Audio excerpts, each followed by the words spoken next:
Hello everyone, welcome to our heat transfer के unit 2 के lecture number 9 के लिए। मेरा नाम है असिस्टेंट प्रोफेसर नरेश कोरी और आप देख रहे हैं मेरा यूट्यूब चैनल थर्मल इंजीनियरिंग के लेक्चर सीरीज। तो चलिए शुरू करते हैं हमारे नेक्स्ट लेक्चर की तरफ। हमारा नेक्स्ट लेक्चर है फिन के 3 केसेस। फिन की थियरी पढ़ने के बाद the efficiency of fin, effectiveness of fin और the relationship between efficiency and effectiveness of fin. Fin का बेसिक मीनिंग क्या था, फिन क्या होता है, फिन के क्या केसेस होते हैं, क्या शेप होता है, हीट ट्रांसफर थ्रू फिन किस तरह से किया जाता है, ये सारी चीज़ों के बारे में हम लोगों ने पढ़ लिया है। अभी फिन की एफिशिएंसी कितनी हो सकती है या फिन किस तरह से हम लोगों को एफिशिएंट और इफेक्टिव बनाना चाहिए उसके बारे में हम पढ़ेंगे। तो सबसे पहले एफिशिएंसी के बारे में देखिए। बेसिकली एफिशिएंसी का मीनिंग क्या होता है, हम लोग एफिशिएंसी का मीनिंग ये समझते हैं कि 100% इनपुट के सामने कितना आउटपुट हम लोगों को मिलने वाला है। That what exactly we are considering into the meaning for our efficiency। कि अगर आप लोगों ने 100% फ्यूल, मान लो कि हम हमारे बाइक्स के इंजन की बात करें, हमारे 2 व्हीलर के फ्यूल, पेट्रोल वाले फ्यूल गाड़ी की बात करें कि 1 लीटर फ्यूल के अंदर हमारी गाड़ी, हमारी बाइक कितना चल रही है, कितना एफिशिएंसी के साथ हम लोगों को आउटपुट दे रही है, जिसको हम लोग दूसरी भाषा में बोलते हैं माइलेज। उस माइलेज के कंसिडरेशन में हम ये निकालते हैं कि हमारा इंजन इतना एफिशिएंट काम कर रहा है। फॉर एग्जांपल, मान लो कि कोई बाइक है जो आप लोगों को एटलीस्ट 70 किलोमीटर पर लीटर की एवरेज दे रही है, तो आप लोग बोल सकते हो कि आप लोगों के इंजन की, आप लोगों के बाइक के इंजन की एफिशिएंसी अच्छी है with compare to your sports bike जिसकी माइलेज कैपेसिटी कम है। तो वो एफिशिएंसी होगी कि आप लोगों ने 1 लीटर फ्यूल को इनपुट के तौर पर आपके इंजन के अंदर डाला है और वो इनपुट के सामने आप लोगों को कितना आउटपुट मिल रहा है, मतलब कि आप लोगों को माइलेज कितनी मिल रही है, आप लोगों को इंजन का परफॉर्मेंस कैसे मिल रहा है, वर्किंग कैसे मिल रहा है। उसी तरह से एफिशिएंसी फिन के लिए क्या होती है। देखो, फिन की एफिशिएंसी डेफिनेशन कुछ इस तरह से बनेगी that the efficiency of fin, the symbol of pure efficiency is eta. You know, fin हम लोग सफिक्स में लिखेंगे सिंबल के तौर पर, तो ईटा एफ मतलब efficiency of fin. It is defined as the ratio of, कभी भी कोई भी डेफिनेशन अगर याद रखनी है ना तो उसका सिंपल वे है, उसका एकदम इजी में इजी रास्ता है कि फॉर्मूला याद रखो। कभी भी आप लोगों को डेफिनेशन बनानी है ना तो फॉर्मूला के बेस पर आप इजीली अपने टर्मिनोलॉजी का डेफिनेशन आप बना सकते हो। जैसे मैं एफिशिएंसी की डेफिनेशन आपको बना के दिखाता हूं। That efficiency of fin, it is defined as the ratio of actual heat transfer rate from fin. The efficiency of fin can be defined as the ratio of actual heat transfer rate from fin to the, ratio में है तो उसको terminology use किया जाता है to the actual heat transfer rate from the fin to the maximum possible heat transfer rate from fin. देखिए, losses सब जगह पर है, ऐसा कोई इंजन नहीं है, ऐसा कोई डिवाइस नहीं है जो आपको 100% एफिशिएंसी देगा। मतलब अभी तक हम लोगों ने फिन के अंदर जो भी पढ़ा उसके अंदर ये चीज भी आ जाएगी कि आप लोगों को फिन के अंदर भी लॉसेस मिलने वाले हैं। ठीक है, तो वो जो लॉसेस आप लोगों को मिल रहा है that is your actual condition.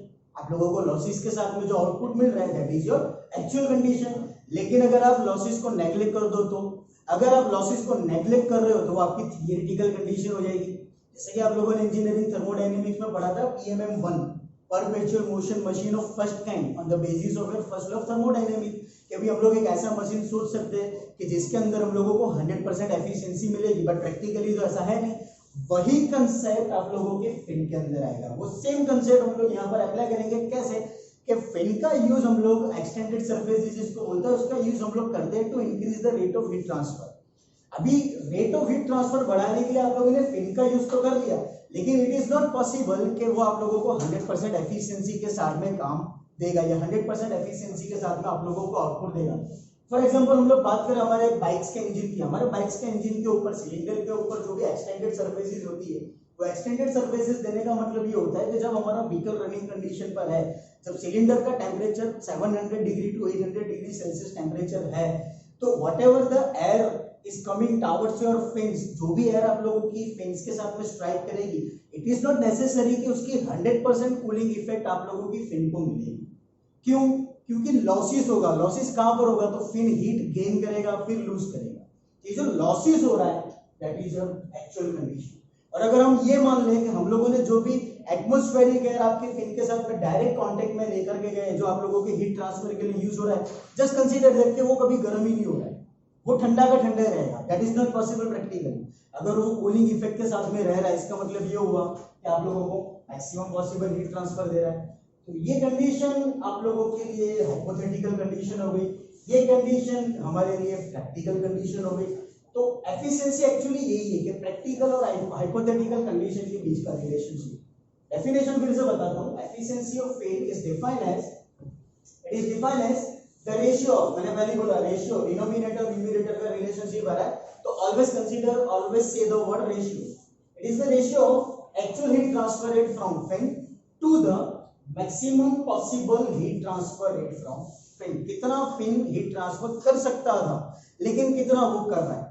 फिर वही एग्जांपल हमारे बाइक्स के फिन के लिए, मान लो कि इसकी कैपेसिटी 30 किलो जूल के आसपास की है, लेकिन ये हीट ट्रांसफर की वजह से वो रिड्यूस हो जाएगा, 30 का 25 होगा, 22 होगा या 20 होगा। तो जो रिडक्शन मिल रहा है that is the actual condition, और जो पॉसिबिलिटी थी that was the maximum condition. अगर ये एफिशिएंसी को आप लोगों को यूज करना है तो हम लोग हमारे तीनों केस के लिए यूज कर सकते हैं, fin infinitely long, insulated at the tip and losing heat at the tip. तो इंसुलेटेड एट द टिप के लिए हम लोग यूज करते हैं एफिशिएंसी का फार्मूला। तो ये हमारे लिए एफिशिएंसी हो जाएगी actual heat transfer rate from the fin. Actual rate heat transfer rate कितना था for insulated at the tip, under root of hp KACS into T0 minus TA into 10 hyperbolic ml divided by maximum condition. Maximum condition क्या होगी, maximum condition हो जाएगी convective heat transfer coefficient. यहां पर ध्यान देना, you have to consider over here convective heat transfer coefficient on the basis of the Newton's law of cooling।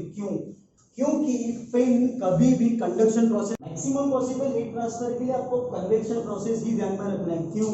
क्योंकि fin का कांटेक्ट आपके या तो एटमॉस्फेरिक एयर के साथ में होगा, या तो आपके ठंडे पानी के साथ, मतलब कि कूल वाटर के साथ में होगा, या किसी और सब्सटेंस के साथ में होगा। मतलब maximum possible heat transfer it's always in the form of, और the mode of heat transfer will be in a convection process.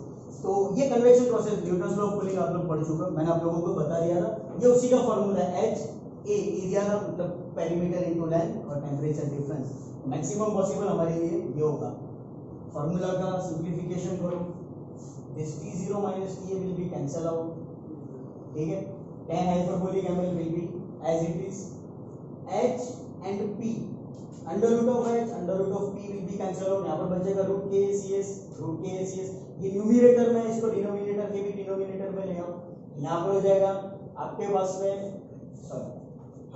यहाँ पर हो जाएगा root HP root KACS multiply by L। Under root of HP KACS is known as the M।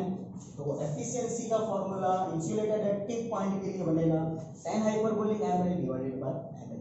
जिस तरह से efficiency find out की, बिल्कुल उसी तरह से हम लोग इफेक्टिवनेस फाइंड आउट करेंगे।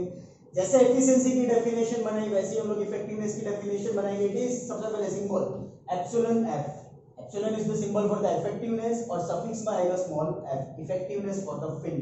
डेफिनेशन बनेगी it is the ratio of heat transfer with fin to the heat transfer without fin. फिर से आपके आईसी इंजन का एग्जांपल लो, आप लोगों को ये कंसीडर करना है, लेट्स से दैट अगर आप लोगों के सिलेंडर के ऊपर फिन नहीं है तो हीट ट्रांसफर रेट क्या होगा, और आप लोगों के सिलेंडर के ऊपर फिन्स है, एक्सटेंडेड सर्विस है, तो हीट ट्रांसफर रेट क्या होगा।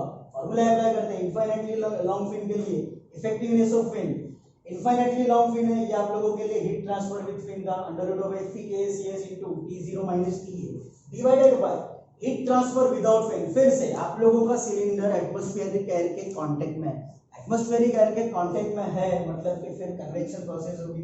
कन्वेक्शन प्रोसेस अगर हो रही है तो ये सीधा फार्मूला हम लोग अप्लाई करेंगे, root H will be cancel out, root AC will be cancel out, बचा गया यहाँ पर under root of H into AC upon में under root of P into K।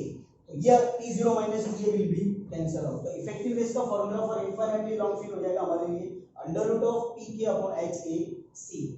Practically ये वैल्यू डिफाइन की गई है कि अगर इफेक्टिवनेस हम लोगों को बेटर चाहिए तो ये वैल्यू हमारे पास में एक से ज्यादा होनी चाहिए, और whatever the fin steel we are using in different cases या हमारे डिफरेंट एपरेटिस में हम लोग जो भी यूज करते हैं, जनरली इफेक्टिवनेस की वैल्यू 5 से ज्यादा होती है, तो वो हम लोगों को maximum already maximum heat transfer rate दे ही रहा है। इफेक्टिवनेस के लिए वैल्यू बनेगी ग्रेटर देन 1 जो रिक्वायर्ड है, और फार्मूला हमारे लिए बनेगा under root of PK upon HAC। Infinitely long fin मैंने यहाँ केस लिया, इंसुलेटेड एट द टिप ये केस मैंने यहाँ पर लिया।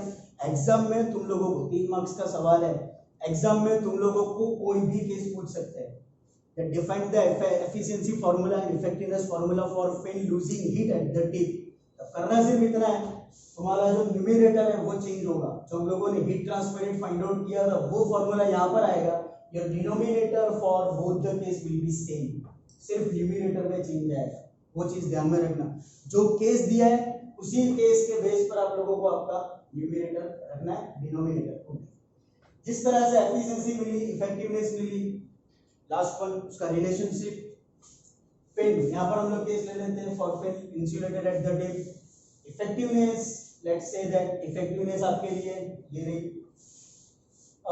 एफिशिएंसी यहाँ पर है प्रैक्टिकल कंडीशन, मतलब कि एफिशिएंसी में था heat transfer rate from fin और heat transfer rate maximum possible condition, वो यहाँ पर आ गया था। दोनों फॉर्मूला रखे, सिंप्लीफिकेशन करते हैं। Root HP KCS will be cancel out, P0 minus PA from all sides will be cancel out, tan hyperbolic ml will be cancel out। ये न्यूमरेटर के डिनोमिनेटर में नीचे आ जाएगा, ये डिनोमिनेटर के भी डिनोमिनेटर में इट विल गो अपसाइड। तो सिंप्लीफिकेशन करने पर आपको मिलेगा एफिशिएंसी को हम लोग क्रॉस मल्टीप्लिकेशन कर देंगे। Effectiveness is equal to efficiency into PL upon AC। P perimeter of your fin, L length of your fin, AC cross sectional area. यहाँ पर कट नहीं करना, यहाँ पर कट मत करना, क्योंकि ये क्रॉस सेक्शनल एरिया है और ये आपका सरफेस एरिया है, बराबर। और हीट ट्रांसफर रेट हम लोगों को यहाँ पर डिफरेंट केस के लिए लेकर के चलना है। आप लोगों ने fin losing heat at the tip में ACS और AS को उड़ा दिया था, कैंसिल कर दिया था, वो केस डिफरेंट था। वो केस में इस तरह से था कि आप लोगों को एंड पॉइंट पर फिन को हीट लॉस्ट दिखा देना, यहाँ पर हीट लॉस कंसीडर नहीं कर रहा है। ये याद रखना, ये सरफेस एरिया है, इसको ACS के साथ में कैंसिल आउट मत करना। ये थी हमारी इफेक्टिवनेस, एफिशिएंसी और इसके रिलेशन की थियरी।